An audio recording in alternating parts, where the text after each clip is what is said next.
What's going on, guys? It's Cimo. So today I'm bringing to you my top 5 competitive rogue decks for the April 2019 format. Now, this is an excellent time to be a rogue player because with all the meta decks that we have to currently deal with, there's still plenty of good rogue decks that you can play that actually have a viable chance of winning you your locals, or regionals, and maybe even a YCS if you're good enough. So it's a fantastic time to be a rogue player, so that's why I wanted to bring you guys some options, not only because these options are just fundamentally sound, but also because some of the cards that we've actually just got reprinted for some of these archetypes make them a lot more accessible than they were previously. But before we get into it, I just want to let you guys know that I will be attending the Pro Play Games Tour event in Fort Worth, Texas on April 20th and 21st. You guys should definitely pre-register if you're going to go, and it's going to be a fantastic event. I'll be doing commentary, I'll be just signing cards, taking pictures, and it's going to be one hell of a time. $3,200 prize pool, so I definitely hope you guys check the link in the description,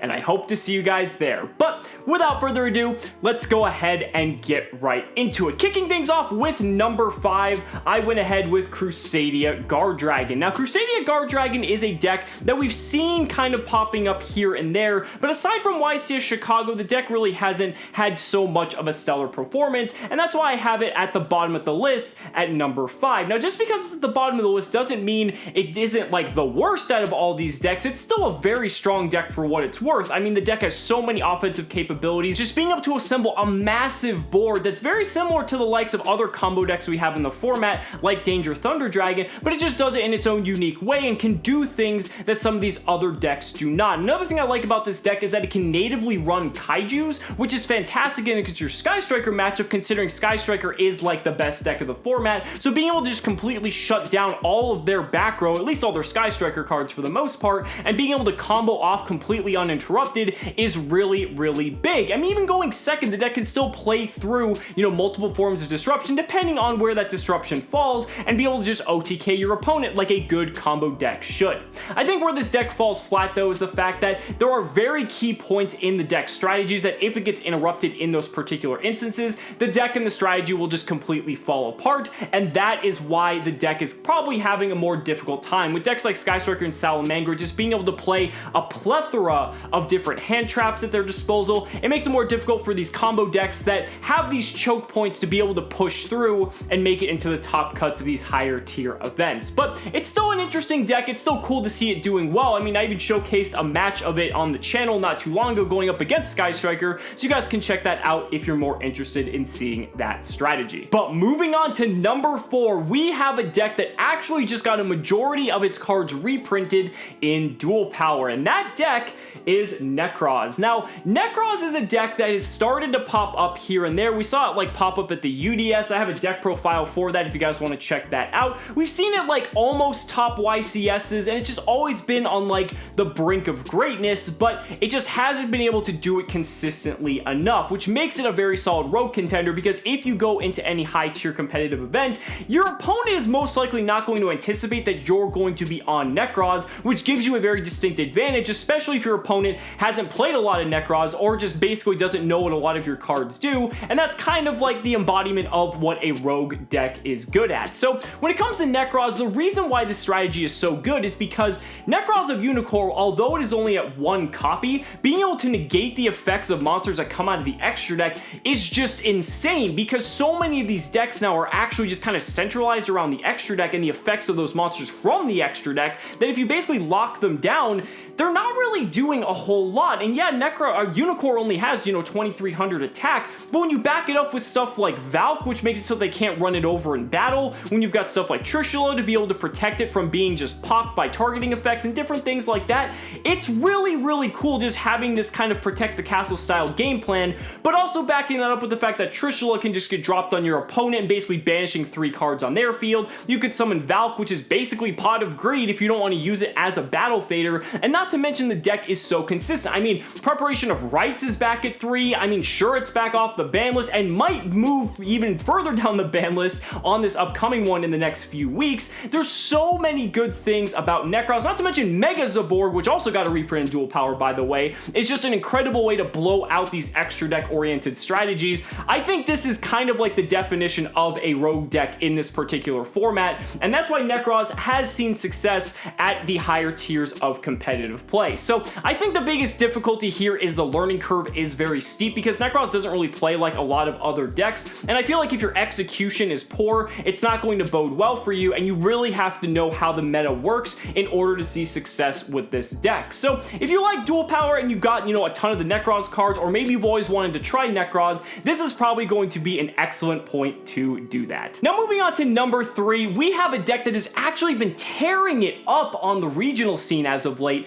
and that's Guru Control. Guru Control actually took first place at a regional this past weekend. It's been like topping several different regionals, just kind of like under the radar, and Guru Control's actually managed to do okay at the YCS level as well. We've seen it top multiple YCSs within the past few months, and while it hasn't really been, kind of making a lot of noise at the moment, I think it's one of those things that you definitely need to have on your radar. Guru Control is one of those control decks that very much so embodies the control style archetype. I mean, Subterra Guru being able to Book of Moon cards, which is just so awesome, being able to disrupt your opponent's plays in that way, backed up by cards like Subterra Fiendus, which is just a hand trap that basically negates anything. You've got the Hidden City for consistency, you've got all the different floodgates you can play in the deck, and not to mention you can play just a ton of different hand traps, and Pot of Extravagance is also native to the deck as well. Subterra Guru is a very strong control deck. It does fall short because if you can kind of just break through its little weaknesses, just being able to stop the floodgates or kind of prevent them from getting set up, but that's kind of like the weakness of every control deck if I'm being completely honest. Guru Control is a very sound option for the current format, and I'll go ahead and post up a first place list of Guru Control that actually incorporated the artifact engine for even more control style and stun elements. So definitely a nice deck. The fact that it's been just literally demolishing the regional scene, I think definitely makes it worthy of that number 3 slot. But moving on to number 2, we actually have another control deck that functions very differently in comparison to Guru Control, but it's definitely worthy of this slot, and that is Draco. Now, the reason I have Draco above Guru Control is that Draco has been able to more consistently top at the YCS level in comparison to Guru Control, which has been doing better at the regional level. Draco, again, plays a lot of the same floodgates that Guru Control does, but its playstyle is a lot differently. For instance, it's a lot better going second, even though it is a control deck, because of the fact it has the true Draco cards to utilize. These cards were just designed for breaking boards, most specifically the spells and traps, and I think that's what kind of gives it an edge, because if you go first, you kind of just set up all your floodgates and kind of just strap in, but if you're going second, you can actually start picking apart your opponent's board and breaking it, and then set up your own strategy, and then kind of make your opponent play your game, whereas other control decks kind of have that, inability to do that, just depending on their particular archetype. And again, I think that's gone to show, because of the fact that it's been able to top at the YCS level, I think that makes all the difference as to why it's higher up on the list. Draco also has a lot more consistency as well, because you can play so many different card draw components, like Card of Demise, you've got Dragon on a Diagram, Terraforming, just all the draw spells in the game can be played in this deck, and I think that's what just makes it so consistent, because you can just throw them all in, and you're usually going to see the cards you want to see every single game. Now, like other control decks, Draco does suffer from these same issues, like being blown out by tons of spell and trap removal, being blown out by a card like Evenly Matched. A lot of cards in the side deck are really good against Draco, so games 2 and 3 are a lot more difficult than maybe your game 1, but I'll go ahead and show a list from Vienna that managed to get 5th place at a regional. Shout out to all my fans in Vienna that I met last year, and it's kind of just a template for you guys to see what kind of direction Draco is going towards, and there's a ton of different variants, with specific card choices and not, but I still think Draco is an excellent control deck, an excellent stun deck, and definitely worthy of that number 2 slot. Now, before we get to my number 1 pick, I did have a couple of honorable mentions. The first off being Endymion. Now, Endymion is a deck that is going to be released a little bit later on in the coming weeks, and this is kind of a deck that a lot of people are hyped about, and a lot of people don't know how to feel about it. The reason I'm kind of in that same area is because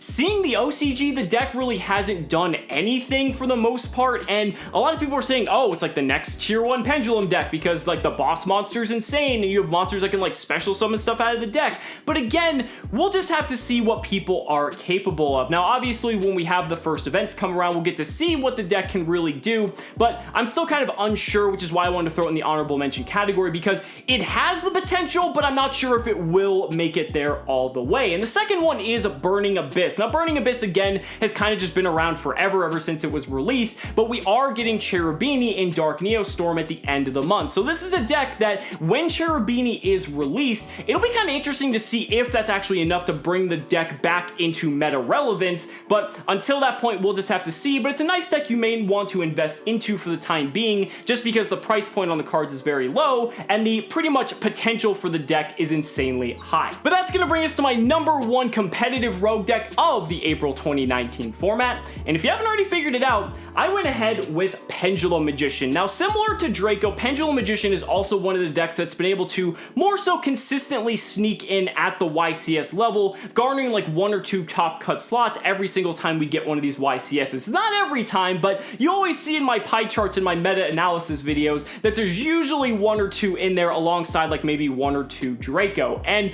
Pendulum Magician, I feel like, is just a much more well-rounded deck by comparison, because of the fact that going first or going second, the deck can do incredible things. It's a combo deck very similar to something like Crusade, Guard Dragon. It can assemble boards that are good enough, that are difficult enough for most players to out, but at the same time, if it's going second, the deck can play very well going second and really has no issue playing through multiple forms of disruption because of the way the deck is designed. This is kind of one of the inherent strengths of the deck, is that in a hand trap heavy format, Pendulum Magician, you know, kind of really doesn't care too much about opponents' hand traps. There are some in particular, like Ghost Ogre, that can be, you know, completely crippling, and maybe Effect Veiler in certain instances, but Ash really doesn't do a tons most of the time, and most of the popular hand traps aren't really too relevant. Pendulum Magician just has a wide arsenal of tools at its disposal, and it's able to just go in and OTK if it has to, can play the long game, and it can grind out because you have the pendulum summoning mechanic. It's really just a ton of upside, and I really feel like that's why it deserves this number 1 slot. The deck has just always managed to stay relevant, even when it went from being like the best deck and to now it's kind of following like in line with Burning Abyss, where